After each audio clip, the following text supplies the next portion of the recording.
আজকে পরিবর্তনের যে সরকার এসেছে এই কাজগুলোকে যদি পরিবর্তনশীল করতে হয় আমাদের কতগুলো মেজার নিতে হচ্ছে। এর মধ্যে একটা হচ্ছে সিকিউরিটিজ অ্যান্ড এক্সচেঞ্জ কমিশনকে ঢেলে সাজাতে হবে এবং এটার কার্যক্রমের যে রেগুলেটরি ইস্যুগুলো আছে এখানে পরিবর্তন আনতে হবে, এর মধ্যে স্বচ্ছতা আনতে হবে, জবাবদিহিতা আনতে হবে, শেয়ার হোল্ডারদের সুরক্ষা দিতে হবে, লিস্টেড কোম্পানিকে আশ্বস্ত করতে হবে, বিশ্বের যে ফান্ড ম্যানেজার আছে সারা বিশ্বের তাদেরকে কনফিডেন্স দিতে হবে। এই কারণেই আজকে এই উদ্যোগ নিয়েছি আমরা। এবং বয়সের বিষয়টা যে আপনি দেখেন গড় আয়ু কত ছিল, এই বিলগুলো যখন হয়েছে তখন সিকিউরিটিজ অ্যান্ড এক্সচেঞ্জ কমিশন 1993-তে যে বিল এই আইনটা হয়েছিল তখন গড় আয়ু ছিল 57 বছর। 57 বছর গড় আয়ু ছিল, এখন আমাদের গড় আয়ু হচ্ছে 72 বছর। সুতরাং আপনাকে বুঝতে হবে আজকের দিনে ওই 57 বছরের গড় আয়ু যদি আমি অ্যাপ্লাই করি, আপনি যোগ্য ব্যক্তিরা কোনো কাজ করতে পারবে না, অভিজ্ঞ ব্যক্তিরা কোনো কাজ করতে পারবে না।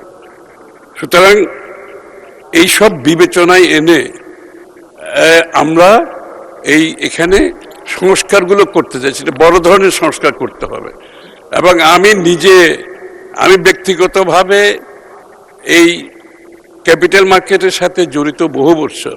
আমি স্টক এক্সচেঞ্জের সভাপতি ছিলাম। বাংলাদেশ ক্যাপিটাল মার্কেটে যে ইনফ্রাস্ট্রাকচার অবকাঠামোগত উন্নয়ন আমার হাত দিয়ে হয়েছে এবং সবগুলো, কিন্তু দুর্ভাগ্যবশত বিগত দশকের অধিক সময়ে এই সব ভালো অবস্থাকে ব্যবহার করে কিন্তু লুটপাট করেছে, একবার নয় একাধিকবার লুটপাট করেছে।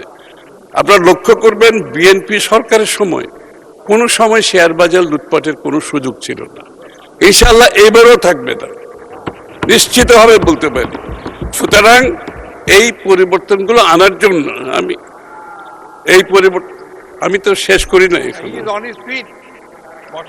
মাননীয় সদস্য, it's out of the norm, please take your seat.